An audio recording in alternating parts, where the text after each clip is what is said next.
Բարև ձեզ, Ստեփան Գրիգորյան, YouTube-յան ալիքի մասնակիցներ, ողջունում եմ ձեզ բոլորիդ։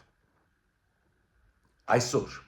դեկտեմբերի 14-ն է, մենք շարունակում ենք մեր աշխատանքը, պետք է ասեմ, որ այսօր էլ մենք ունենք շատ ու շատ հարցեր քննարկելու, շատ զգայուն, շատ կարևոր նաև Հայաստանի համար։ Ուրեմն, հիբրիդային հարձակումների հետ կապված, կիբեր հարձակումների հետ կապված, ինֆորմացիոն հարձակումների հետ կապված, պարբերաբար ես ձեզ օրինակները բերում եմ, քանի որ մենք պետք է սովորենք դա ինչ է նշանակում, ինչով է վտանգավոր։ Ու այն օրինակները, որոնք կապված են օրինակ Հայաստանի հետ, ես պարբերաբար բերում եմ նոր այս ձևի կիբեր հարձակման օրինակ եղավ Հայաստանի դեմ։ Այսօր ես այդ օրինակը ձեզ բերեմ, որ մենք իմանանք ու սփյուռքայությունը եւ Հայաստանի Հանրապետության քաղաքացիները իմանան այս վտանգների մասին։ Ես պետք է ասեմ, որ տարբեր երկրներ տարբեր ձևերով փորձում են պաշտպանել իրենց անվտանգությունը, Բալտյան երկրների օրինակները պաշտպանվել արևելյան իր հարևանի սպառնալիքներից հետաքրքիր են, օրինակ Էստոնիան սկսեց կառուցել բունկերներ, բետոնապատված այդպես բաներ, պաշտպանության սիստեմ համակարգեր, ես ստեղ պետք է անցկացնել զուգահեռներ Հայաստանի հետ, քանի որ գիտեմ ինչ է աշխատում, ինչ է արվում մեր կառավարության կողմից ու համեմատության կարգով ձեզ հետ ուզում եմ զրուցել այդ կարևորագույն մեզ համար անվտանգային թեմայով։ ՄԱԿ-ի անվտանգության խորհրդում Ուկրաինան նախաձեռնեց Չեռնոբիլի ատոմակայանի հետ կապված քննարկում ՄԱԿ-ի գլխավոր ասամբլեայում ու այնտեղ քվեարկություն եկավ, անցավ Ուկրաինայի առաջարկը, ինչի մասին էլ եւ ոնց քվեարկեց Հայաստանը, Ադրբեջանը, անպայման ձեզ հետ պետք է խոսենք, նաեւ մի դրական process, որը գնում է Բելարուսի եւ Միացյալ Նահանգների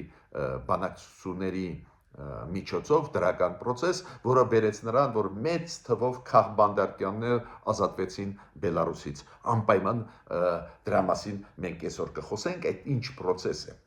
Ես միջև սկսելը այսօրվա մեր աշխատանքի, խնդրում եմ ձեզ բաժանորդագրվել, կիսվել, լայքել, ինչը դուք անում եք ու ես շատ շնորհակալ եմ, քանի որ դա տարածում է այն ինֆորմացիան, որը մենք ձեզ տալիս ենք, ինֆորմացիան, որը հիմնված է օբյեկտիվ իրողությունների վրա, օբյեկտիվ ստուգված վերստուգված ինֆորմացիայի վրա։ Անչափ դա հիմա կարևոր է, երբ որ խառն է աշխարհը, երբ որ ներսից էլ Հայաստանի ուզում են խառնել իրավիճակը, երբ որ միտումնավոր, նույնիսկ ամենալավ դրական քայլերը կառավարության կողմից աղավաղվում է ինֆորմացիան ու ստեղ շատ կարևոր է, որ մենք լինենք օբյեկտիվ, անաչառ ու ստանա սփյուռքայությունը եւ Հայաստանի Հանրապետության քաղաքացիները օբյեկտիվ ինֆորմացիան։ Ես պետք է ասեմ, որ այո, շատ շնորհակալ եմ, որ դուք ակտիվ եք, բաժանորդագրվում եք, կիսվում եք, լայքում եք, բայց շարունակեք այդ ջանքերը, անչափ կարևոր են դրանք։ Հիմա առաջինը ինչի մասին ուզում եմ ասել, Նիկոլ Փաշինյանը բավական հետևողական քաղաքականություն է վարում հայ առաքելական եկեղեցու նկատմամբ, ավելի ճիշտ Գարեգին երկրորդի նկատմամբ։ Հետևողական իր քաղաքականությունը տանում է հասնելու նրան, որ Գարեգին երկրորդը հրաժարական տա։ Դուք գիտեք, Նիկոլ Փաշինյանը պարբերաբար գրեթե հիմա ամեն կիրակի օրը մասնակցում է պատարակների տարբեր եկեղեցիներում Հայաստանի, այս անգամ այսօր կիրակի օրը ինքը պատարակի մասնակցեց Այգեշատ գյուղի Սուրբ Գևորգ եկեղեցում, այնտեղ Սիոն Սրբազանը անցկացրեց այդ պատարակը։ Պետք է ասեմ, որ առաջի դեպքն է, որ Նիկոլ Փաշինյանի կոչը դրոշերը, հայկական դրոշը պետական եկեղեցում տեղադրել, կախել այդ պատարակների ժամանակ, դա Սիոն Սրբազանը արեց, լսեց այս կոչը վարչապետի ու դրոշը կար Սուրբ Գևորգ եկեղեցում, երբ որ պատարակ էր այդ գյուղում, այսօր Այգեշատ գյուղում եւ Նիկոլ Փաշինյանը այդ պատարակին մասնակցել էր։ Մյուս հարցը, որի մասին ուզում եմ ձեզ հետ խոսել, դա ՄԱԿ-ի Գլխավոր ասամբլեայի քվեարկությունը։ Նորից հիշեցնեմ, ՄԱԿ-ի գլխավոր ասամբլեան շատ կարևոր ինստիտուտ է ՄԱԿ-ի, դա գլխավոր քաղաքական ամբիոնն է աշխարհի։ Ու դու գիտեք, երբ որ սեսիաները սկսվում են, օրինակ կարևորագույն սեսիաները հենց սեպտեմբերին են անցկացվում, երբ որ բոլոր առանց բացառությամբ երկրների ղեկավարները գալիս են ելույթներով։ Պես ՄԱԿ-ի գլխավոր ասամբլեան շատ կարևոր է ու այն բանաձևերը, որոնք ընդունվում են, նաև մեծ արձագանք են ստանում քաղաքական արձագանք աշխարհում։ ՄԱԿ-ի անվտանգության խորհուրդը այդ մարմնի որոշումները պարտադիր ուժ ունեն, բայց ՄԱԿ-ի գլխավոր ասամբլեայի որոշումները պարտադիր ուժ չունեն, բայց ահավոր մեծ քաղաքական արձագանք են տալիս։ Ու Ուկրաինան նախաձեռնեց անցկացնել բանաձև կապված Չեռնոբիլի ատոմակայանի հետ։ Ռուսաստանը պատերազմ է վարում Ուկրաինայի դեմ, դուք գիտեք, այդ ակտիվ ագրեսիվ պատերազմ է, բայց Ռուսաստանը նաև չի հետևում այս ձևի հարցերին։ Դուք հիշում եք Զապարոժիայի ատոմակայանի հետ կապված խնդիրներ առաջացրել են մեծ աղմուկել աշխարհում, որ Ռուսաստանը իր պատերազմական գործողությունների ժամանակ անզգույշ գործում է այս ատոմակայանի նկատմամբ։ Հիմա այդ չաշխատող ատոմակայանի նկատմամբ Չեռնոբիլում նաև անզգույշ գործեց Ռուսաստանի բանակը այնտեղ այն սարկոֆագը, այն շապիկը, որը ստեղծված էր, որ պայթած 4-րդ բլոկը, պայթած քանդված 1986 թվի աղետի ժամանակ, երբ որ Չեռնոբիլյան ատոմակայանը պայթեց, այնտեղ հետո կառուցվեց մեծ սարկոֆագ, շապիկ, որը չի թույլ տալիս, որ ռադիացիան դուրս գա այս պայթած ռեակտորից 4-րդ, ու Ռուսաստանը անզգույշ վնաս հասցրեց այդ սարկոֆագին։ Աստիճանը վնասի դժվարանում ասել, պարզը ՄԱԳԱՏԵ-ի փորձագետները կգան ուսումնասիրեն, բայց այս քայլերը Ռուսաստանի իրոք վտանգում են ոչ միայն Ուկրաինայի անվտանգությունը, նաև հարևան պետությունների, քանի որ այդ ռադիացիան կտարածվի, դա վնաս կհասցնի միլիոնավոր մարդկանց։ Եթե Աստված ոչ անի, այս սարկոֆագը, որը կառուցված է Չեռնոբիլի ատոմակայանի վրա, եթե լուրջ վնասվածքներ ստացա։ Ու Ուկրաինան կարողացավ անցկացնել ՄԱԿ-ի գլխավոր ասամբլեայում այն բանաձևը, որի համաձայն քննադատվում է Ռուսաստանի այս ձևի քայլեր։ Հայաստանը ի օգուտ այդ բանաձևի քվեարկեց, ողջունում եմ Հայաստանի կառավարության որոշումը, 97 երկիր կողմ քվեարկեց, միայն 8-ը դեմ։ Մյուս երկրները կամ չեն մասնակցել քվեարկության, կամ ձեռնպահ էին։ 97-ը դա շատ մեծ լուրջ թիվ է պետությունների, ովքեր քվեարկել են ի օգուտ Ուկրաինայի քննադատական խոսքերի Ռուսաստանի գործողությունների Չեռնոբիլի ատոմակայանի դեմ ուղղված։ Կողմ քվեարկեցին պարզը դեմոկրատական աշխարհի երկրները, գումարած Կանադան, Ճապոնիան, Ավստրալիան, Նոր Զելանդիան, ամբողջ դեմոկրատական աշխարհը ու շատ երկրներ, նաև այդում հետխորհրդային տարածքից Ղազախստանը, Հայաստանը, Վրաստանը, դեմ միայն 8 երկրներ։ Ու ինձ շատ զարմացրեց, պարզ է դեմ քվեարկողները Ռուսաստանն են, քանի որ այս բանաձևը Ռուսաստանին քննադատող է, պարզ է Բելարուսը, որը դժվար է ասել անկախ պետություն է թե ինչ է, բայց Կուբան, Նիկարագուան այդ 8 երկրների մեջ մտնում են, ինչը շատ հասկանալի է, բայց շատ զարմացրեց ինձ, որ այս ցանկում կա նաև Միացյալ Նահանգներ։ Միացյալ Նահանգները Ռուսաստանի հետ միասին այդ բանաձևի դեմ քվեարկեցին։ Ստեղ կարելի է բացատրություն տալ, Միացյալ Նահանգները ուզում են համոզել Ռուսաստանին պատերազմական գործողությունները դադարեցնել, Միացյալ Նահանգները ուզում են ոնց որ միջնորդ լինեն, դա է պատճառը չէին ուզում Ռուսաստանի դեմ քվեարկեն, բայց կարային գոնե ձեռնպահ լինեին, ինչ արեց Իսրայելը։ Իսրայելը դաշնակիցն է Ամերիկայի, առանց Ամերիկայի Իսրայելը չէր դիմանալու պայքար իր հարևանների դեմ, ինչ մեծ գաղտնիք է դա, բայց Իսրայելն էլ ստիպված էր դեռնպալիներ ու ճիշտ արեց, քանի որ Իսրայելը հասկանում է ինչ լուրջ հետևանքներ կունենան ցանկացած ատոմային էներգետիկայի օբյեկտների դեմ քայլերը, որը անում է Ռուսաստանը։ Ադրբեջանը չմասնակցեց այդ քվեարկության, խուսափեց զգուշավորություն ցուցաբերեց, բայց իմ կարծիքով Հայաստանը ճիշտ արեց, ցուցաբերեց հստակեցում։ Դες Հայաստանը դեմ է խախտալ ատոմակայանների հետ, դեմ է ատոմակայանների դեմ քայլեր անել։ Մյուս հաջողությունը Հայաստանի արտաքին քաղաքականության ոլորտում հաջողությունը Հայաստանի նաև որ մակում բավական լուրջ դիրքեր մենք զբաղեցրեցինք, որտեղ խաղաղաշինության հանձնաժողովի կազմակերպչական կոմիտեի անդամ դառնալով խաղաղաշինության կոմիտե կա ու հանձնաժողով կա, այնտեղ Հայաստանը մտավ խորհրդի մեջ, կոմիտեի անդամ դարձավ։ Այդ կառույցը գտնվում է էկոնոմիկայի եւ սոցիալական խորհրդի մեջ ՄԱԿ-ի, շատ կարևոր ՄԱԿ-ի ինստիտուտներից մեկի ու Հայաստանը մեկ տարով կոմիտեի անդամ դարձավ խաղաղաշինության։ Դες Հայաստանը հետևողական իր քաղաքականությունը վարում է։ Մենք ուզում ենք խաղաղություն, մենք խաղաղություն ուզում ենք հաստատել եւ Հարավային Կովկասում, եւ մեր հարաբերությունները Ադրբեջանի հետ, եւ ուզում ենք հաստատել խաղաղություն ամբողջ աշխարհում։ Հետևողական քաղաքականությունը, ինչը կարելի է միայն ողջունել։ Շատ կարևոր քայլեր Հայաստանը շարունակում է անել էներգետիկ ոլորտում դիվերսիֆիկացիայի համար, տարբեր օրինակներ ես ձեզ միշտ բերում եմ ու կշարունակում բերել, որ մեր հասարակությունը ավելի հանգիստ լինի եւ սփյուռքայությունը, որ գնում է աշխատանք Իրանի հետ։ Դուք գիտեք, Իրանի հետ մենք ունենք բարձր վոլտանի էլեկտրոլարեր։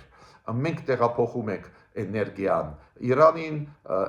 այն պահին, երբ որ մենք ավելցուկ ունենք, երբ որ Իրանը ունի ավելցուկ, հետա ուղարկի մեզ էներգիան տարբեր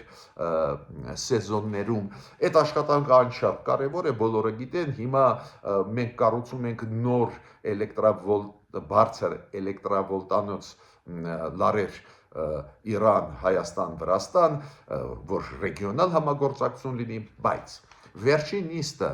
համատեղ հանձնաժողովի այդ հարցերում, էներգետիկ հարցերում Իրանի հետ նվիրված է հենց Իրան-Հայաստան էլեկտրականության փոխանակման ուժեղացման ավելացման։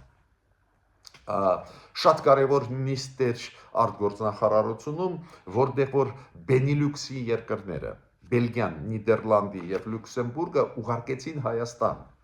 իրենց արտգործնախարարությունների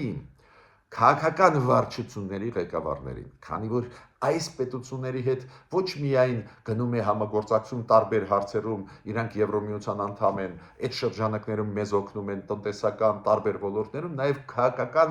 համագործակցությունը անչափ կարևոր է, էտել դրանից հետո, երբ որ Եվրոմիության հետ դեկտեմբերի 2-ին ստորագրեցինք ռազմավարական նշանակություն փաստաթուղթ, Եվրոմիության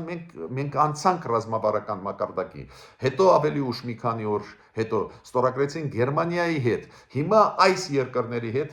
ժամանակը եկավ հարաբերությունները Լյուքսեմբուրգ, Նիդերլանդի, Բելգիա, որոնք ֆանտաստիկ լավն են, բոլորդ գիտեք, բայց անցնել ի պաշտոն է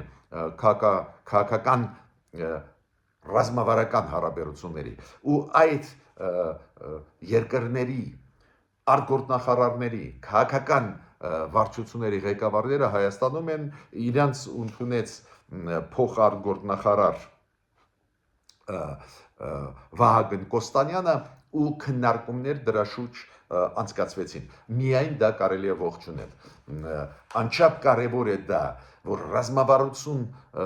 հաստատելով Եվրոմիության հետ անցնելով, հիմա բոլոր առանց բացառությամբ հերթով երկրների հետ էտել Բելգիայի կլասի մակարդակի Նիդերլանդերի Լյուքսեմբուրգի պետք է անցնենք ռազմավարական հարաբերությունների, ողջունում եմ այդ նախաձեռնությունը արտգործնախարարության Հայաստանի։ Գիտեք, որ մեր ներքին գործերի նախարարը Արպինե Սարգսյանը հիմա գտնվում է Բրյուսելում, գտնվում էր Բրյուսելում 2 օր առաջ ու հանդիպեց հանձնակատարի հետ գլխավոր Եվրոմիության կոմիսարի հետ, որը զբաղվում է ներքին հարցերով Եվրոմիության եւ միգրացիայի հարցերով։ Ինչու է կարևորը այս ինստիտուտի հետ ու այս կարևոր դեմքի հետ աշխատել Եվրոմիության, որ վիզա լիբերալիզացիայի հարցը առաջ քաշենք ու նաեւ պայմանավորվածության ձեռք բերվեց, որ այս մարդը Մագնուս Բրուները, որը կարևորագույն նախարարներից է, կոմիսարներից է Եվրոմիության, կայցելի Հայաստան ապրիլ ամսին, մյուս տարվա ուսումնասիրելու համար ոնց է գնում վիզա ազատականացման process-ը Հայաստանում, նաև այդ թվում անձնագրերի հետ կապված կենսաչափական։ Ուրեմն դա էլ կարևորագույն աշխատանք է։ Հիմա ես ուզում եմ բերել ձեզ օրինակը, ոնց պետությունները պաշտպանում են իրենց անվտանգությունը նաև հողի վրա։ Ոչ միայն ընդունում են որոշումներ, օրենքներ, փոփոխություններ, ոչ միայն դաշնակիցները գտնում են նույն Եվրոմիության ՆԱՏՕ-ի անդամները, ոնց հողի վրա նաև ուզում են իրենց պաշտպանել։ Ուրեմն Էստոնիան որոշում ընդունեց, որ բունկերներ բետոնապատված այդ համակարգեր ստեղծել իր սահմանում Ռուսաստանի հետ, երկայնքում այդ սահմանի։ Ու ես մի քիչ խորը ուսումնասիրեցի այս ինչ են իրենք պլանավորում անել, նաև պարզեն ՆԱՏՕ-ի աջակցությամբ, ՆԱՏՕ-ի հետ իրենք ուզում են Ռուսաստանի սահմանի երկայնքով շարել մոտավորապես 600 բունկերներ, սկսում են առաջի փուլը դա մոտավորապես 30 բունկերներ պետք է կառուցեն, քանի որ հողի վրա նաև իրենք մտավախություն ունեն, որ Ռուսաստանը կարող է ինչ որ գործողություններ ծավալել, օրինակ տանկային զորքերով մտնի տարածք, ես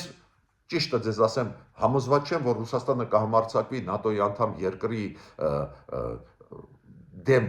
ուղղակիորեն պատերազմ տանել։ Մի բան է հիբրիդային պատերազմ, երբ որ Ռուսաստանը օդը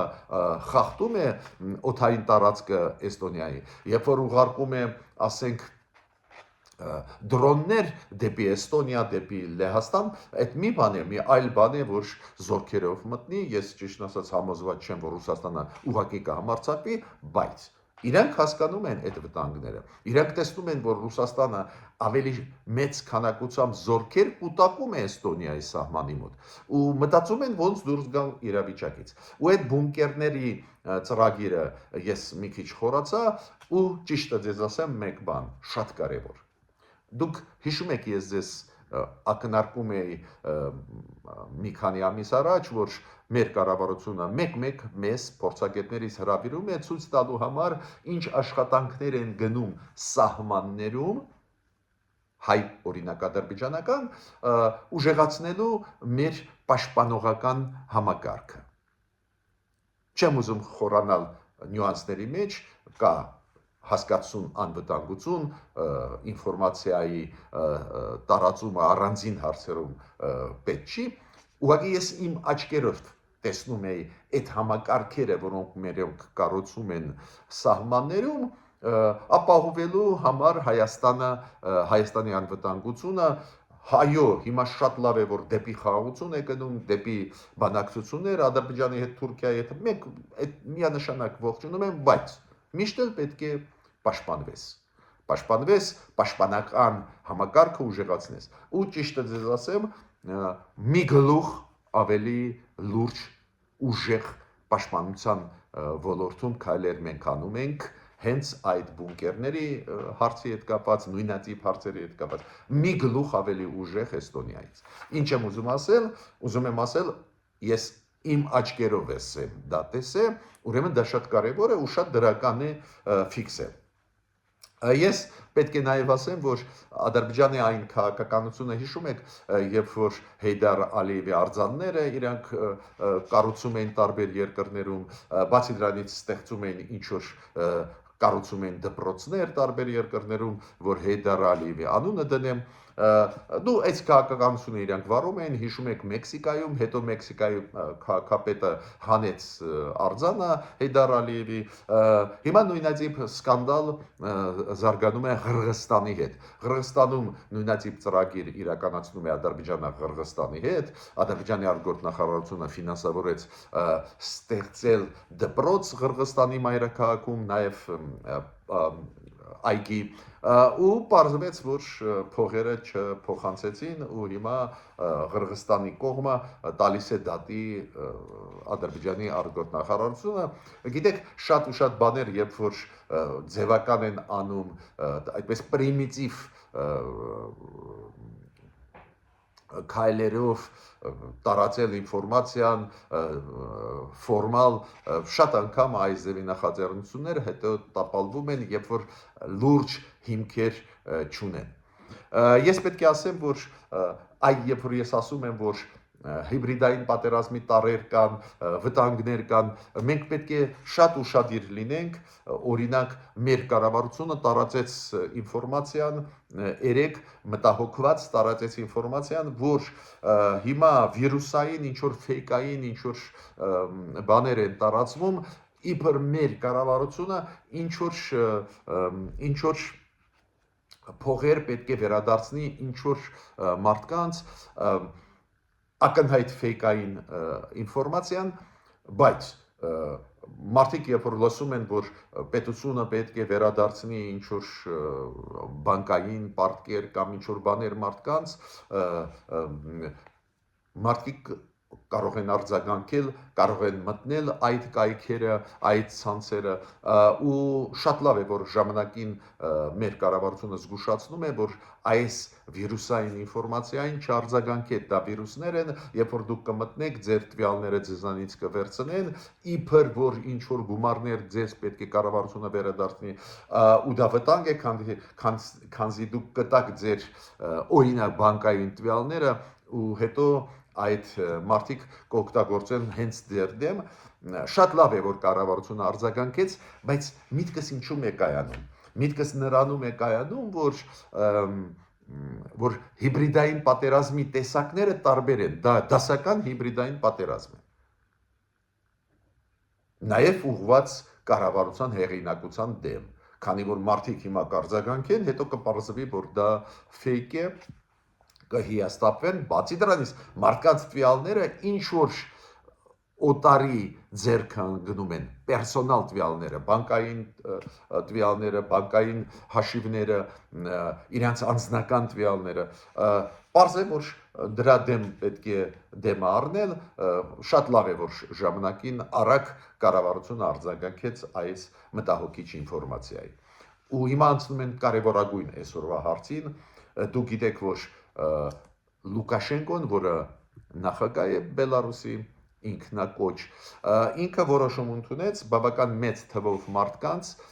քաղբանտարկյալներին ազատել։ Մոտավորապես երկրորդ փուլով մոտավորապես ազատվեց 123 մարդ, ընդհանուր թիվը հիմա կազմում է ազատված բանդերից մարդկանց 156, քանի որ նոյեմբերին առաջի փուլով ազատվեցին մարդիկ, միասին դա կազմում է 156 մարդ։ Իդեպ ասեմ ձեզ, այդ քաղբանտարկյալների մեջ կային ոչ միայն Բելարուսի քաղաքացիներ, նաև կային Մեծ Բրիտանիայի, Միացյալ Նահանգների, Լիտվայի, Ուկրաինայի, Լատվիայի, Ավստրալիայի, Ճապոնիայի քաղաքացիներ, ուրեմն իրենց սկսեցին ազատել, օրինակ ազատված մարդկանց մեջ կա Նոբելյան մրցանակակիր, դա գիտեք պարոն Ալես Բելյացկին, դրանց մեջ կան նաև ազատված մարդկանց հետ Մարիա Կալեսնիկովան, որը ընդդիմության լիդերներից մեկն էր, հիշում եք, ինքը մասնակցում էր նաև վերջի նախագահական ընտրություններում պայքարում էր Լուկաշենկոյի դեմ։ Դες մեծ թվով քաղբանտարկյալներ ազատվեցին, իրանց բոլորին տեղափոխեցին Ուկրաինա, եւ Ուկրաինայից հիմա իրանք որոշում են ընդունում ուր գնան, մնան Ուկրաինան, թե գնան Լիտվա, Լեհաստան։ Դա արդյունք էր հենց Միացյալ Նահանգների։ ջանքերի արդյունքներ։ Միացյալ Նահանգները Դոնալդ Տրամպը ուղարկեց Ջոն Կոուլին հատուկ լիազորություններով ներկայացիչ բանակցել Լուկաշենկոյի հետ եւ այդ հաջող քայլերը ստացվեցին։ Դա միայն կարելի է ողջունել Դոնալդ Տրամպի այս ջանքերը այս ուղղությամբ։ Դուք հիշում եք Դոնալդ Տրամպի քաղաքականությունը Ուկրաինայի նկատմամբ մենք ունենք վերապահումներ, ես ունեմ, բայց ստեղ Բելարուսի հետ քաղաքականությամբ շատ ճիշտ քայլեր է արվում, Միացյալ Նահանգները իրենց ազդեցությունը մեծ օգտագործում են ազատելու համար քաղբանդարկյալներին, որոնք գտնվում են Լուկաշենկոյի բանդերում։ Ես պետք է ասեմ, որ պարզ է, որ ամերիկացիք այդ բանակցությունների ժամանակ պետք է ինչ-որ իրենց կողմից քայլ անեին, ամերիկացիք խոստում տվեցին Բելարուսի դեմ ուղղված սանկցիաները, որոնք պարարտանյութի հետ կապված, գյուղատնտեսության պարարտանյութերի հետ կապված եւ այդ գործարանների հետ կապված, որոնք արտադրում են պարարտանյութ, այս հարցի հետ կապված ամերիկացիք խոստում տվեցին սանկցիաները հանել։ Նաև այդ բանակցությունների արդյունքը բերեց նրան, որ Լուկաշենկոն խոստում տվեց չուղարկել դեպի Լիտվա օդապարիկներ։ Դուք գիտեք, այդ հիբրիդային պատերազմի ձև է, երբ որ Բելարուսը մեծ թվով օդապարիկներ կամ մետեո զոնդեր ուղարկում է դեպի Լիտվա ու դրա պատճառով Լիտվայի օրինակ մայրաքաղաքի օդանավակայանը Վիլնյուսի պարբերաբար չի աշխատում, կանգնեցնում է իր աշխատանքները, դա էլ հիբրիդային պատերազմի ձևերից է շատ էֆեկտիվ, վնաս հասցնող, ստեղ Լուկաշենկոն խոստում տվեց այլևս այդ քայլերը չանել։ Ուրեմն ես ավարտեցի իմ այսօրվա ելույթը, մենք տեսնում ենք բուրըն զարգացումներ, նաև Հայաստանի հետ կապված, նաև դրական քայլեր Հայաստանի հետ կապված, նաև վտանգներ ու քննարկեցինք ձեզ հետ։ Ես խնդրում եմ ձեզ բաժանորդագրվել, կիսվել, լայքել, մենք շարունակում ենք մեր էֆեկտիվ աշխատանքը։